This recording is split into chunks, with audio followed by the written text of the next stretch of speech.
Well, hello Flosstube friends. For this week's Flosstube Extra, I'm going to be talking all about ribbon embroidery.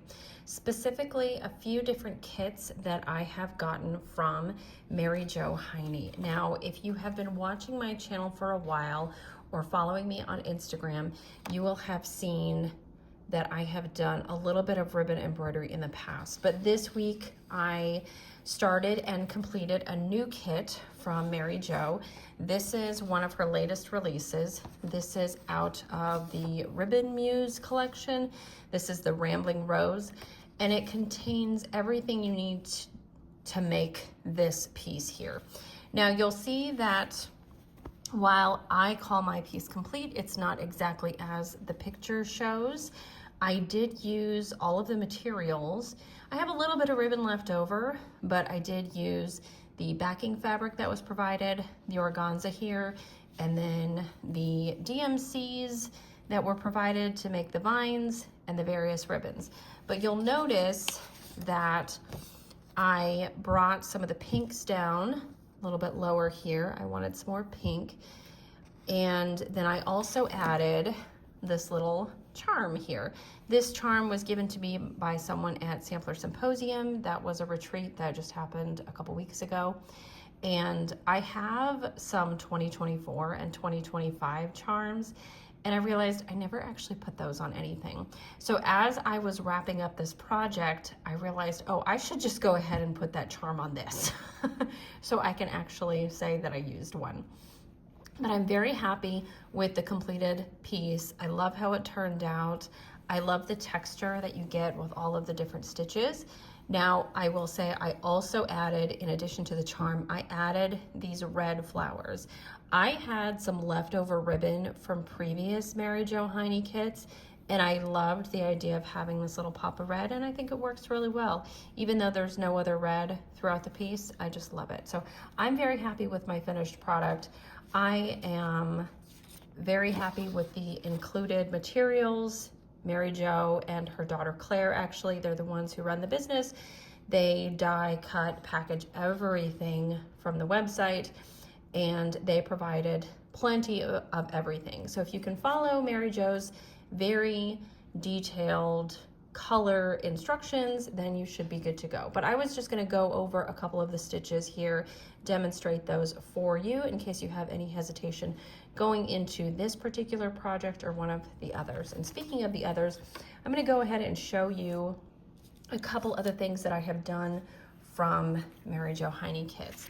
This is another piece. This is a velvet heart, and it is this one here in the middle. I did get the full kit from Mary Jo, and I still have materials left to complete these two hearts. I will go ahead and show you what is included with that hearts kit. So let me go ahead and move this beauty, move that over here. I'm actually gonna have that finished into like a little pillow or maybe something to hang off a doorknob. But anyway, so this is what's included with the hearts kit. You get all the velvet that you need. I have already applied the interfacing. This is also included. Very easy to apply.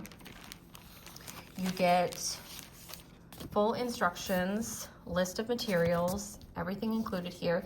This is the other variety that is available. If you don't want all pinks and reds, this is the front, this is the backs. You can get this set here. It comes with yellow, lilac, and a light pink heart as well. You could also buy the hearts individually if you just want to try one out.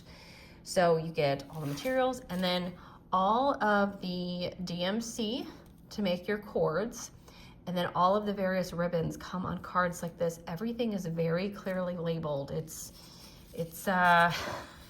idiot proof, which is good because oftentimes you're working with a lot of different materials that are really similar in color, so you don't want to have to pick out, well, which pink is this pink? Mary Jo and Claire make it super easy for you, which I love. It made it very easy for me because honestly, when I made this heart, this would have been about a year ago when I was putting this together, I did feel that I struggled a little bit. I didn't have someone showing me in person. I didn't go online and look for videos, and that was probably something I should have done. But even with just the written instructions, I feel that I came out with a good product in the end. I'm very happy with the finished piece. This one, I know I did make a modification. I think it was to the edging here, but I'm happy with it. Oh, and I think I added, maybe I added this bow or changed the color of what the bow should have been, but I did the back as instructed as well, and I love how it turned out. So very cute little piece. The only thing I would have done differently is I would have used something different to fill this. I only had polyfill, and I would have liked to have filled this with polyfill or wool roving or some sort of, you know, warm and natural, something like that, in addition to like pie weights or crushed walnut shells, something like that, to give it a little bit more weight, because as it is, it's so light, and I would prefer to have a little bit more heft to this. So I was actually thinking about starting one of these other hearts this week, but in pulling everything out, I remembered that I wanted crushed walnut shells or something like that to give these a little bit more weight. So these are still going to be waiting a little bit until I can get some adequate stuffing. But also you get, you know, this is a leftover bead pack from that first heart that I did. You get all these templates. I think I had to cut these out myself, but they are included. And it just makes it easy to put it all together. The last ribbon embroidery kit I will show you is another of the Ribbon Muse collection. This is herb bouquet, however you say it. And I chose this one because I remember I wanted to try ribbon embroidery. This was before I actually got that heart kit. I wanted to try ribbon embroidery. I wanted something small, something I felt that I could tackle in a reasonably short amount of time. Mary Jo, on her website, and I will link this below, she has a lot of different kits available. They're all beautiful. Some are larger than others. As much as I wanted one of the larger kits, I felt I should really, you know, rein it in, and let's get something that I know I can finish. And this is what I turned it into. I followed her instructions, and I feel like my placement was pretty good. Ultimately, I ended up, you know, it's ribbon embroidery. It doesn't have to be exactly like the picture, and you can see there are some differences. I also ended up adding some more beads and sequins here because I had at that time already completed a few of these strawberries, maybe just one or two actually. But I thought, oh, I've got some leftover sequins and beads from the strawberry. Let me go ahead and add that to this. Another thing that I did with this kit, you can see that obviously I made it into something. I made it into a needle book. But because the ribbon embroidery is stitched on this ground fabric, which is a dyed noir chamois, it is a woven fabric, and I thought it would work well for cross stitch, and it did. So I went ahead and stitched my initials AM here on the front. I also added, you can see, a bead and sequin to the center of that bow, and I just love how that turned out. Now, this needle book I made because I thought, well, I've put all this work, time and work into making this piece. What am I going to do with it? Well, I had the idea to make it into a needle book. I used Katie Strachan's method for finishing this needle book. She has done a few of those Stacy Nash needle books, and she shows how she stretches the fabric over a piece of cut mat board, you know, laces it, and then you kind of attach them to each other by sewing them together. And then I actually made this cord out of a length of, it would have been water lilies, Karen water lilies, and I think it may have been hot peppers. It was hot peppers. That's what I used. So that's why you get this difference in color throughout. So you've got yellows and oranges, hot pinks, and sort of magenta purple all the way around. And I made this cord because I knew how to make it from making these cords for the strawberries. Instructions on how to make these cords out of DMC, and of course Gloriana watercolors, whatever it is that you have, whatever thread you have. You know, this is included in the Mary Jo Hiney strawberry kits as well. So I feel that from just making the strawberries and then jumping into ribbon embroidery, the skills that I learned from just a couple of Mary Jo's kits were wonderful and translated to a bunch of different things. So I was able, over the course of, I think 2 days or something, put this together. I remember that the ribbon embroidery was satisfying to do. I remember that making the rest of this was time consuming, a little bit fiddly, and frustrating at times, we'll say. For example, I remember I put ribbon in, or I forgot to put ribbon in this one side, and so I thought I don't want to take it all apart, and I'll just have to put the ribbon in the other side and fasten a button or something to the front, and that's ultimately what I ended up doing. I like the finish on this, and I think that was a happy accident, but it's not exactly what I intended. I did intend to have a bit of silk ribbon coming from both sides so that I could tie it together, not necessary. Now, included in this kit is everything that you need to make this design here, as well as the backing fabric. I purchased additional noir. I don't remember the color of this. One of the pinks, I want to say it may have been Floribunda, but I'm not sure. But I had purchased additional noir, and just one small piece was enough to do the two inside bits and then the back. So if you're wondering, you know, what you can do with these ribbon embroidery pieces after you have completed them, well, a needle book is one. Something like this would make for a very large needle book, and I think probably an awkward shape to finish. So as I say, my plan is to send it to my finisher and have it finished either into a small pillow or perhaps a small pillow with a hanger so that I can hang it off of a doorknob or hook or something. But really like how this turned out. And this did take me one day, one very long day. I didn't do much else. But you can probably finish it over the course of a few nights if you dedicate it a couple hours to it each night. But it was fun. It was really interesting to see it just come together. You know, each time you add another color, you're adding more texture and more layers to this, and then finally it was like, oh, I think I'm done. I'm happy with what I've put together here. So just wanted to show you those different kits that I have purchased. And good news for you guys, Mary Jo not only was kind enough to send me that Rambling Rose kit, but she is offering until the end of February 2026, she's offering a 15% off discount on her website. It applies to kits and supplies, not to her one-of-a-kind handmade objects, but it applies to kits and supplies. It's 15% off if you use the code STITCHBEAD, all one word.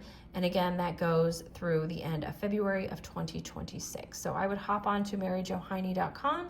If you are thinking about trying one of her kits, now is the time. I will put all of that information below. I will link her website, and I will also link the individual kits that I have shown. But now I would say let's go ahead and get started. I'll show you guys a couple stitches, and that will help you on your way to starting a ribbon embroidery kit of your own. Now you can see here that I have needlepoint canvas, and it's on stretcher bars. It's, you know, even tacked together and everything. The reason that I'm using this is honestly because I have it, and I think it'll work really well to show you guys the stitches that I want to show you. Now, last week, feels like even longer ago than that, but last week I attended a ribbon embroidery class at a local needlepoint shop in Carmel, Indiana, and the class was taught by Ann Ellington. She is at Queen City Stitches on Instagram. You can check her out. And I had never done needlepoint before, but the ribbon embroidery was something that interested me. Also, their beginner needlepoint classes had been notoriously difficult to get into because they were always on Saturdays and Sundays. The ribbon embroidery class that was being offered was offered Wednesday night and Thursday morning, so I easily snagged a spot in the Thursday morning class. So took that, and it was a lot of fun. I would definitely do it again, and I would recommend it to anyone else interested. Now, the first thing I'm going to do here is to secure my ribbon onto the needle. Now, I will say this ribbon here, this is not a Mary Jo Hiney ribbon, although I did buy a pack of her ribbons. Let me scoot this back again. So in addition to the kits on Mary Jo's website, she has packs of ribbon. You can see that I pulled out a couple lengths already. I have used them for other things. One of these, I believe, is what I used for securing this needle book, but I can't even remember what color it was. Maybe it was coral rose, I'm not sure. But you can buy individual lengths of ribbon in a variety of colors. She has dozens of colors, and she offers 2 millimeter, 3.5 millimeter, 7 millimeter, 13 millimeter, and I think she even has a fatter one than that, but I'm not sure. You'll have to check her website. But if you are interested in ribbon embroidery, but not necessarily a kit, and you kind of want to choose your own adventure, she has tons of colors that are available. Another thing that you can do is you can always select a kit, and then say you don't like this color or this color, you can purchase the kit and then purchase additional ribbons in colors that you do like and swap them out. So that's another thing that you can do. But anyway, these ribbons from Mary Jo, they are hand-dyed silk, and so they are variegated and absolutely beautiful and really lend themselves to making flowers and florals because they are not solid colors. They look more organic. The ribbon that I am using to do my examples today, this is River Silk's ribbon. This was given to the attendees of that introduction to ribbon embroidery class at the Proper Stitch in Carmel, Indiana. I'm using this because honestly, I think I'll use it for nothing else. I think the texture of the ribbon is fine, but this is not my color and it is solid, as I say. So I'm just gonna go ahead and use this. Plus it's less expensive than Mary Jo's ribbons for obvious reasons. Like I said, it's not over dyed, and but the quality is fine. So it'll work well for today's illustrations. So first thing, as I said, I don't know how many minutes ago, is I'm gonna secure my ribbon on the needle. So go ahead and thread the ribbon onto your needle like so, and then you're going to find a spot pretty close to the end, not too close, but pretty close to the end, and you're actually going to pierce the ribbon with your needle. So, and apologies for my absolutely atrocious fingernails here. But go ahead and pull this through. I'm going to pull it down till we have it about there, and then you're just going to pull this little tail over that. And that's it. You're secured. You are ready to start stitching. And then the other thing we're going to do is we are going to secure a knot at the bottom. Now, the needlepoint canvas that I'm using is an 18 mesh. And just like we talk about 14 count or 18 count perforated paper in cross stitching, and we might talk about 28 count linen or 14 count Aida, it all refers to the holes per inch. So 18 count mesh means you're getting 18 holes per inch. So, and our instructor said that for beginners, 18 count was the easier to work on. And I think that's probably just because you can use a single strand of whatever material you're using to cover your surface. So as you can see, I've already got a couple things here on the canvas. These were practice pieces that we did in the class, and I am going to go ahead and show you how to do this one right here. It is the same stitch that makes these adorable little roses here, and made the same little roses here, these little things, and these larger ones as well. Now, quick note, if you want to make larger roses in this style, you would use a wider ribbon, and if you want to make teeny tiny little roses in this style, you would obviously use a thinner ribbon. So this that I am working with right now, this is 7 millimeter. Mary Jo in many of her kits includes 7 millimeter and 3.5 millimeter, which is obviously half the width.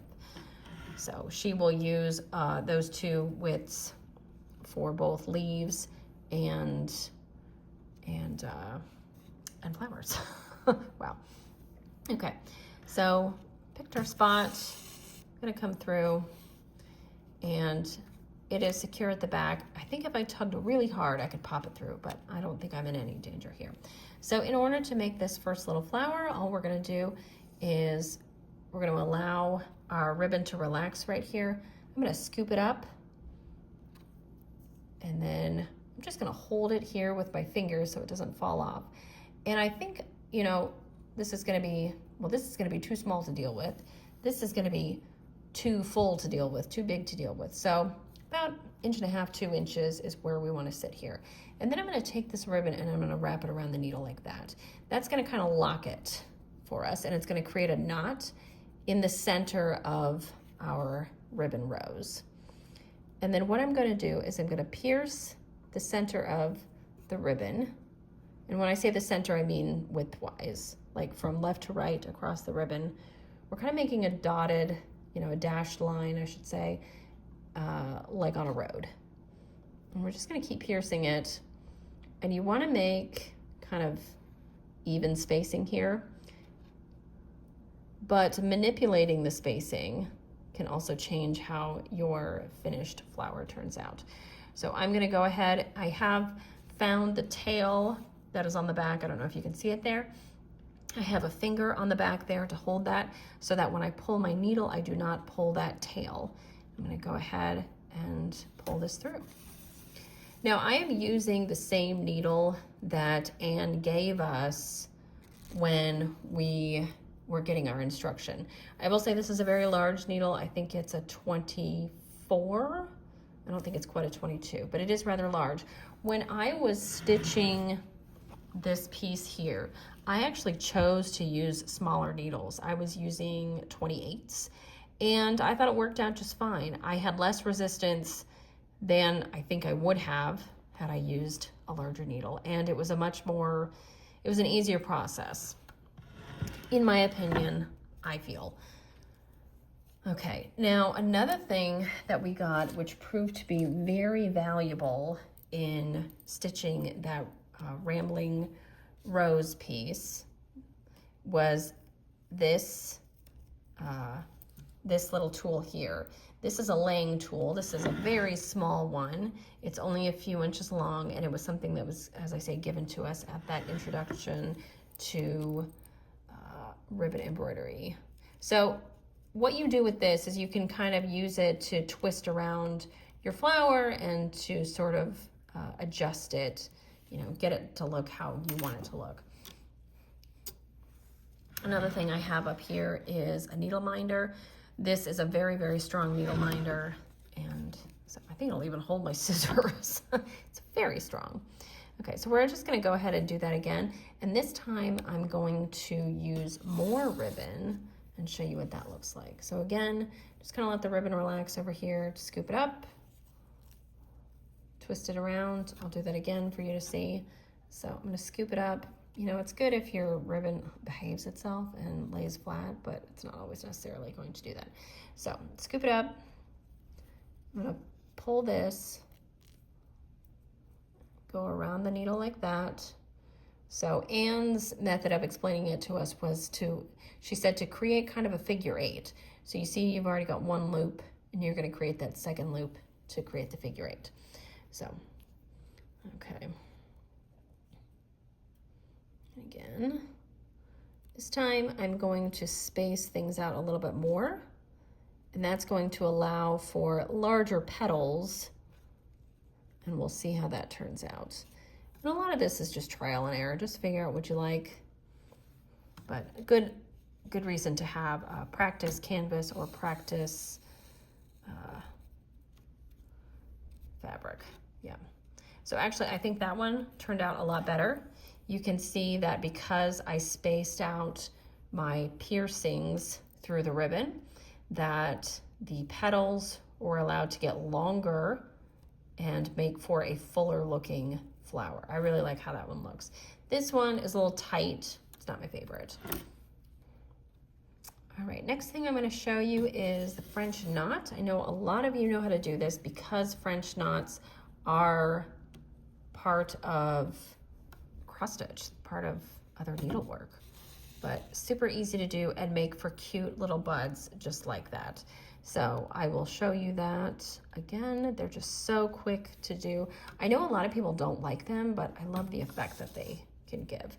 So I just pull the ribbon over to the left, scoop it up, wrap around once, twice, and the more wraps you do, the bigger your French knot will be. Now, I think I could probably get away with going back down in that same hole, but I'm not going to do that. I'm gonna go ahead and find an adjacent hole, and I'm gonna go down there. Now what I do is I hold this ribbon taut until I get my needle through. There we go. And then I feel free to let go of that. I'm gonna pull that through. Yeah, I like that. That looks nice. So you can do a bunch of these together to create little buds. This would be great for stitching in white. You could make baby's breath, Queen Anne's lace, something like that. Smaller little buds. Centers of larger flowers. This would work well, but you can see the idea there. Now, when it comes to securing the ribbon on the back, what you want to be wary of is pulling out work that you've done on the front. So when you are securing your ribbon, oops, sorry about that, just go ahead and run your needle under some stitches that you've already done, but don't pull too tight. You can make a little knot on the back if you need to, but again, just be conscious that the work that you've done on the front is not necessarily completely secure. So even pulling this is a little dangerous. Okay. Go ahead and clip that off. Good to go. All right. Now, if you are working to cover a larger amount of space with the single color, you might want to consider using a longer length of ribbon. I think a good length to start out with is probably something from the middle, you know, the tip of your middle finger to your elbow, maybe a little bit longer than that. It depends on how much ribbon you want to wield, how much length you want to deal with. It's all up to you. But I should actually go over some different tools that you should have when going into this. Now, in Mary Jo's kits, she does provide needles. And if I can find, yes, she will provide a little pack of needles, whichever ones you may need. She'll provide them on a piece of felt in a little baggie like this. But what you should have at home is a good pair of scissors. These are Ernest Wright scissors. These are tapestry scissors. I have another pair of their scissors, the stork scissors, and those are really great for cutting my silks and cotton thread when I'm doing cross stitching. But these are a little bit more robust and they're good for cutting. Well, I use them when I'm winding my thread and need to cut a large amount of floss all at once, but they're also going to be good for thin fabrics and ribbons. So I would suggest those. I will link those below. And then a laying tool, as I mentioned. This turned out to be very, very valuable when I was doing ribbon embroidery the last couple days. Okay, let me go ahead and secure another length of ribbon here. Yeah, I swear this video is really highlighting how bad my nails are right now. They are terrible. That's okay. All right, so you can see that I just went ahead and threaded the needle. I'm gonna find a spot near the end, run that on. There we go, secure.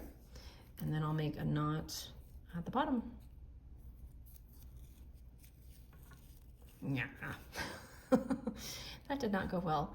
Sometimes my fingers just don't want to do what I want them to do. Now you'll notice that my ribbon is very crimped. And that's because I didn't bother ironing it, because you know what, this is just for demonstration purposes only. But when you get ribbon either off of a card, like this one, wound onto it like you would on a bobbin, or you get it off of, you know, a card like that. Where are the other ones that I showed you? Yeah, like this. You're going to notice that they've got some creases. They've got some crimps in them. So all I do, and it's up to you if you want to go through this, but you can either spritz them with just a little bit of water, like a light misting, and run your fingers over it, and that's usually enough to kind of, you know, relax it. Or you can actually spritz it and then run it under an iron. What I usually do is I will spritz my length, however long it is. You know, I'll kind of like hang it like this, folded, and I'll give it a quick spritzing with clean bottled water. And then what I'll do is I will hold my iron down on my ironing mat until just the tip is over this ribbon, and then I'll just run it through like that, and it's done. And that is enough to relax it, flatten it out. And I have not noticed any bleeding from the dye that Mary Jo uses to color her ribbons. So that is my recommendation. It may not be something that you want to do. I mean, because you can see that I've put this flower in and you can't see any evidence of creases or folds or anything from how it was packaged. So I'm not super worried about it.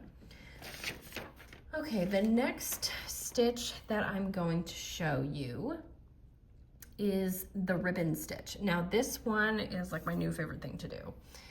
It was a lot of fun and it had a really cool result. So ribbon stitch, bring it up, and then this is where I was kind of using my little laying tool here. So determine how long you want this stitch to be, and it's going to end up looking like a little petal, little curly petal. So I say I want it to be about here, and then what you do is you kind of scrunch it back up until it's just puffed up just a little bit, and then we are going to pierce it back on itself, find a hole in the mesh. This is easier with fabric because fabric is so forgiving, you can pierce pretty much anywhere, but this mesh, you're gonna have to find a real hole. So, okay. Again, giant needles, a little bit tougher to pull through. So, okay, you can see that that is curling a little bit. I wanna make sure that this behaves itself. So I'm gonna guide it through. And then you end up with this cute little curly petal here. How cute is that? And then also, if you pull tighter, you're gonna have a tighter top right there. And if you pull too much, that's what happens. So you need to be careful when you're doing this, but okay. I will do that once more, and then I'll show you a variation that I came up with. It's kind of similar to this, but it does look different. That was so vague. It's kind of like this, but it looks different. Okay. All right. Oh, and we've got a curl there, but oh, look at that. Yeah, that's super cute. I'd say that this one actually looks better in a 3.5 millimeter ribbon width. It just looks so much more delicate. So imagine a bunch of these. I'll show you what they end up looking like. This is what you end up with. So you have this cute little loop here. Yeah. And here and here, they just look like a little curled slipper. I love them. I love them. Okay, now this is a stitch that requires you, when moving forward, to secure this, what you've just done, by holding it on the back with your fingers. So I'm going to move over here.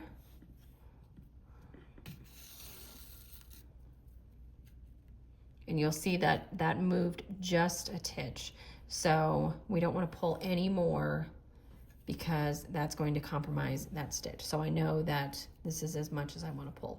Now let's just go ahead and make another French knot, shall we? Let's see how that affects this. I'm going to hold this on the back again.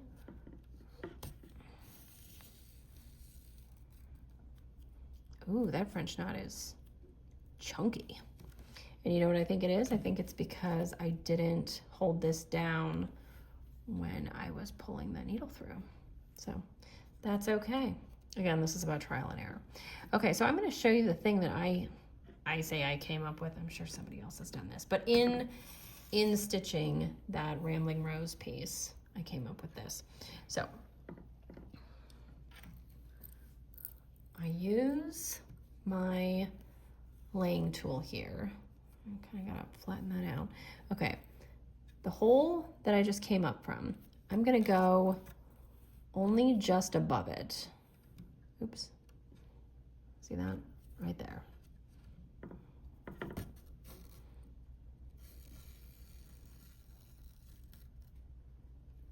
Okay, so I've got a nice loop here. I think that looks like a good size petal. So the next thing I'm gonna do is I'm gonna come down to the hole just below the first one.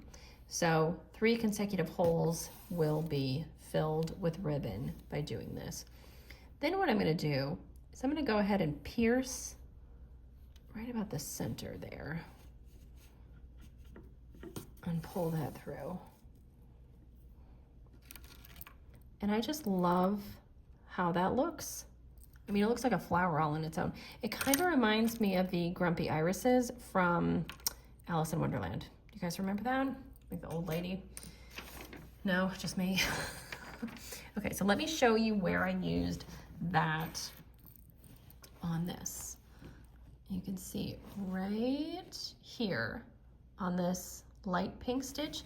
And then ultimately I ended up doing 3 of them, 1, 2, 3 right here.